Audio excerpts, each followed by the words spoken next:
Kilalanin natin ang mga karakter na namatay at na maalam na sa teleseryeng gabi-gabi ay inaabangan.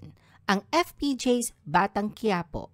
The Philippine Showbiz List presents mga karakter na namatay sa FPJ's Batang Quiapo.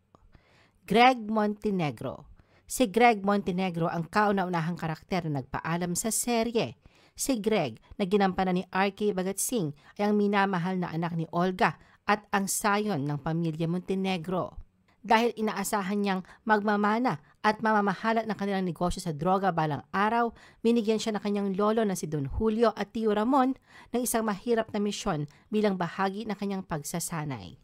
Gayunpaman ang kanyang misyon na matuntun ang grupong nag-alis ng briefcase na naglalaman ng kanilang imported na high-grade na droga na nagkataong si Tanggol at kanyang mga kaibigan ang kumitil sa kanyang buhay.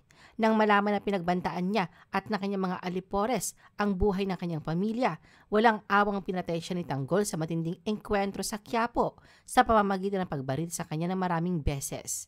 Sinubukan ni Greg na magmakaawa para sa kanyang buhay hanggang sa kanyang huling hininga, ngunit galit na galit si Tanggol para iligtas siya. Para kay RK, isang blessing at honor ang kanyang short stint sa TV series.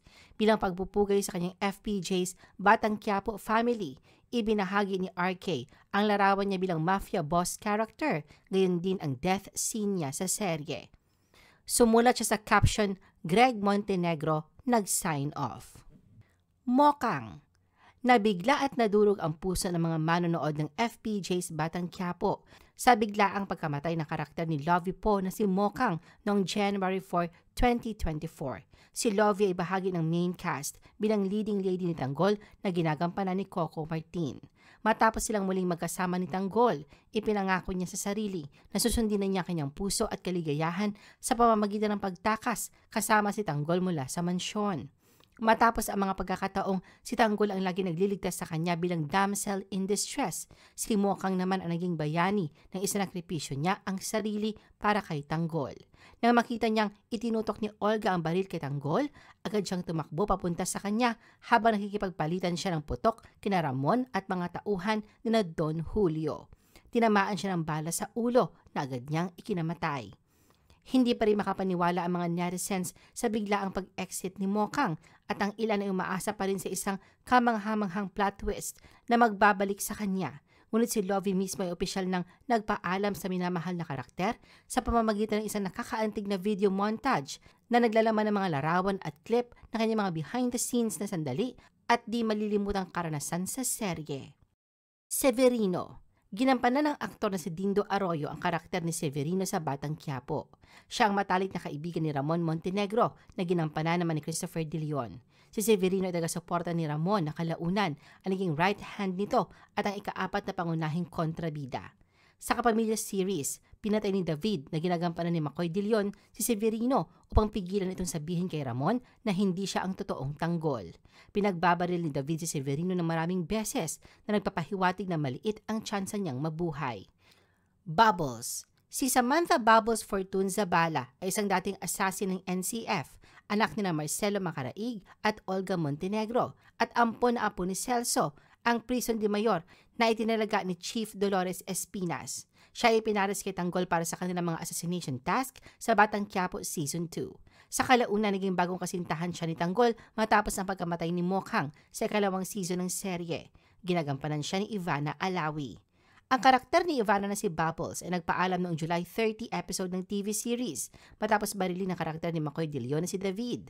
Ang nakakabagbag damdaming episode na ito ay tumala ng bagong all-time high record para sa action series na may 610,927 concurrent viewers ng episode sa pamamagitan ng Kapamilya Online Live sa YouTube. Eksklusibong umupo si Ivana sa ABS-CBN News at ibinahagi ang kanyang saloobin sa kanyang curtain call mula sa serye. Sinabi ni Ivana na ang Batang Quiapo ay one for the books. Ibinunyag din niya na kanyang stint sa serye ay orihinal na 3 buwan lamang. Hindi alam kung paano lumipas ang oras. Nagulat si Ivana nang malaman na halos 1 taon na siya sa palabas. Sinabi niya na napakahirap para sa kanya na magpaalam at patayin ang karakter ni Bubbles. May mga lumabas pa ng mga balita na umaalis ang aktres sa set habang nasa kalagitnaan ng taping at inakusahan din siya ng pagkakaroon ng attitude problem. Nilinaw niya na hindi totoo ang lahat ng chismis na may attitude problem siya.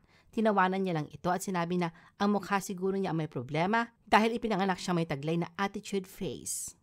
Pablo Caballero. Si Pablo Caballero na ginagampanan ni Elijah Canlas ay isang supporting antagonist sa FPJ's Batang Quiapo.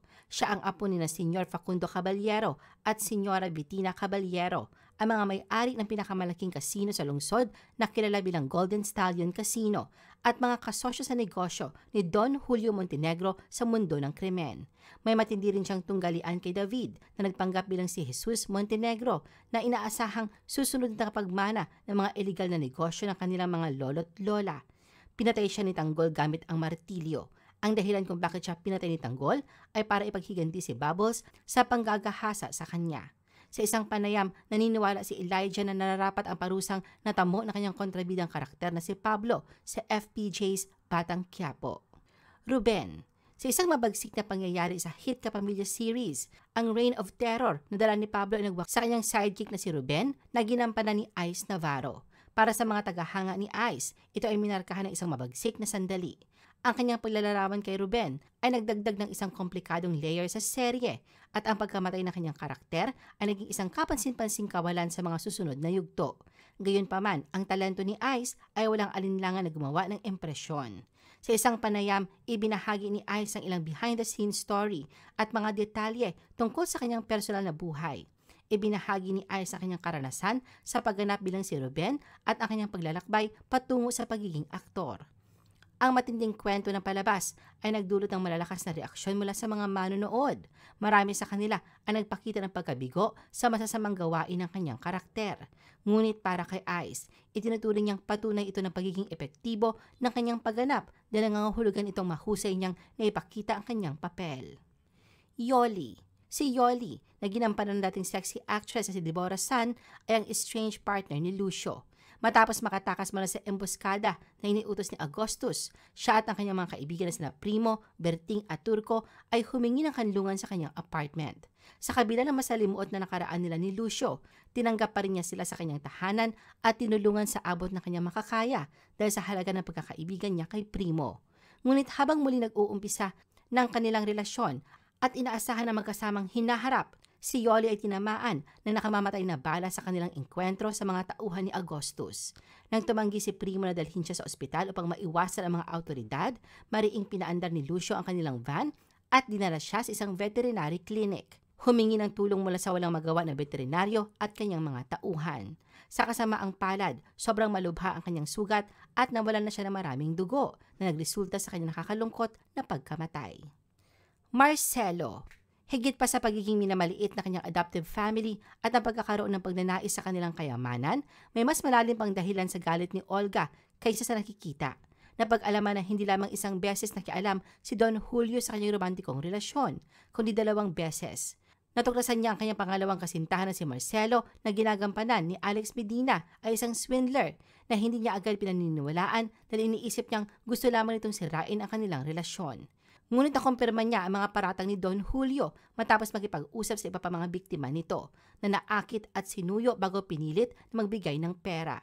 Sa kabila ng mga pakiusap ni Marcelo at ang kanyang pagpapahayag ng tunay na pag-ibig para sa kanya, tinanggihan niya ito at nag-atubiling sumunod sa utos ng kanyang ama na siya ang bumaril rito.